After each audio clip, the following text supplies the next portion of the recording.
हरे कृष्णा, राधे कृष्णा। आज मैं आपके सामने वट सावित्री की व्रत कथा सुनाने जा रही हूँ। तो आइए शुरू करते हैं वट सावित्री की व्रत कथा।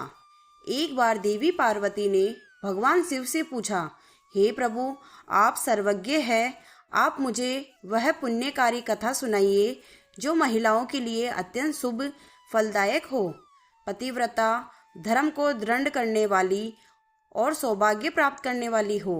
प्रभास क्षेत्र में स्थित सावित्री देवी की कथा मुझे सुनाइए, जिसकी महिमा आज भी वट सावित्री व्रत के रूप में जानी जाती है।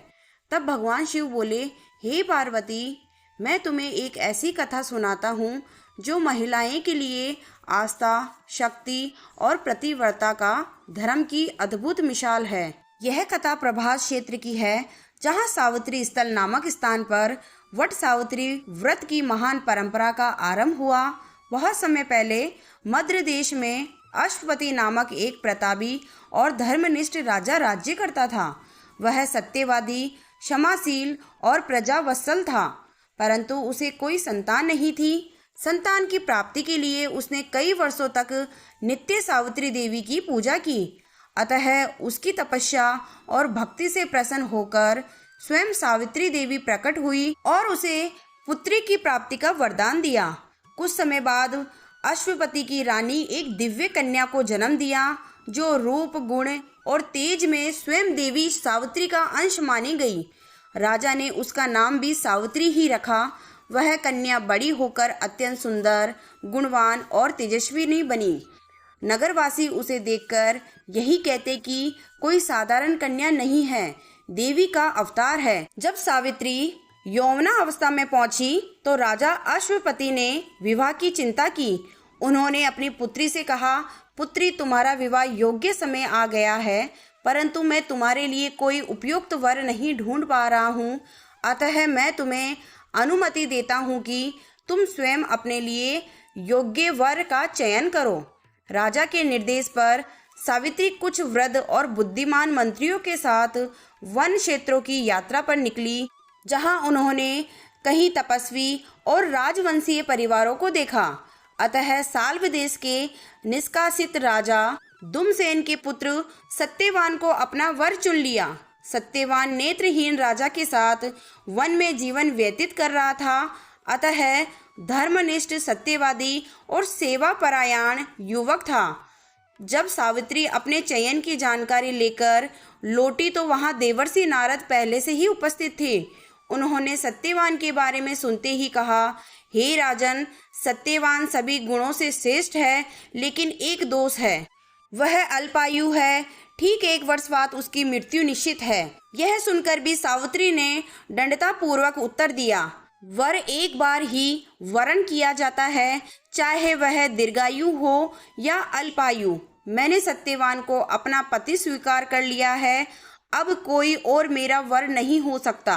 राजा ने सावित्री की दृढ़ता को देखकर नारद की सहमति से शुभ मुहूर्त में सत्यवान से उसका विवाह कर दिया। विवाह के पश्चात सावित्री पति के साथ वन में निवास करने लगी और आश्रम जीवन को हमेशा के लिए अपना लिया। सावित्री को नारद मुनि की कही बात याद थी, इसलिए वह प्रतिदिन दिन रात की गणना करती थी। जब सत्यवान की मृत्यु के 3 दिन शेष रह गए, तब सावित्री ने उपवास का संकल्प लिया। तीसरे दिन उसने वट वृक्ष के नीचे व्रत करते हुए देवी सावित्री की पूजा की। पूजा के उपरांत वह अपने पति सत्यवान के साथ लकड़ी लेने वन की ओर गई।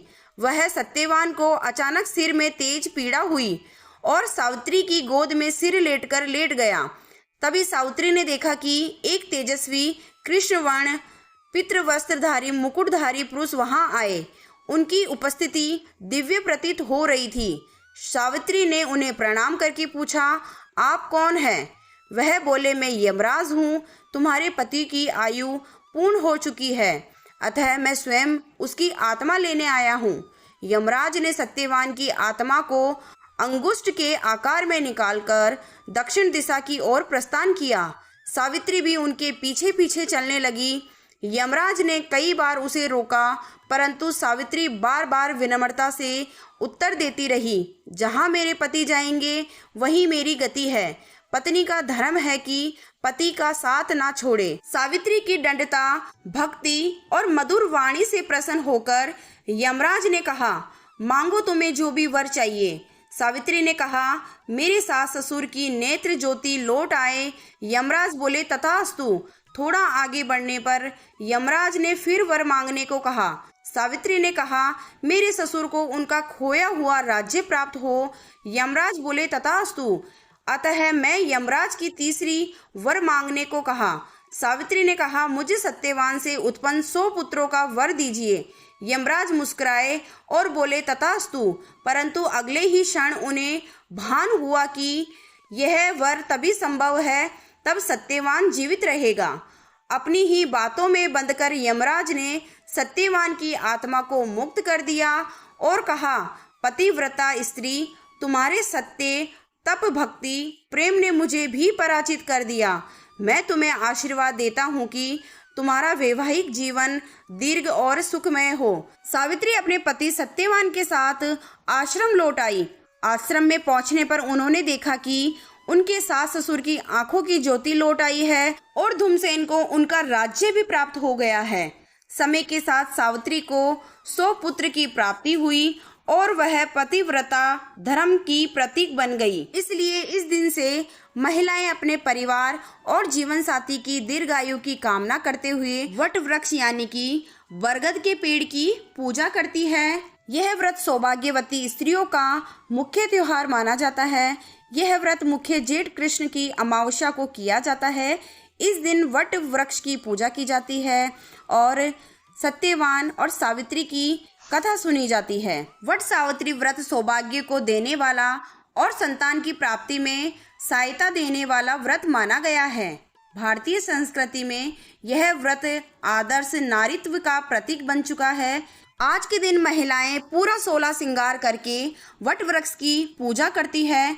वट सावित्री व्रत में कुछ स्थानों पर वट पूजा के बाद सुहागिनी महिलाएं एक दूसरे को पूजन में प्रयोग होने वाले पंखे से खोचाइयाँ भी देती है। वह सिंदूर का दान भी करती है। इसके बाद महिलाएं अपने बड़ों का आशीर्वाद लेती है। वट सावित्री व्रत सुख, समृद्धि व अखंड सौभाग्य का प्रतीक माना गया है। जैसे सावित्री ने यमराज से अपने पति के प्राणों की रक्षा की, वैसे सभी के पति के प्राणों की रक्षा हो और सभी का सुहाग अमर रहे। बोलो सत्यवान सावित्री की जय।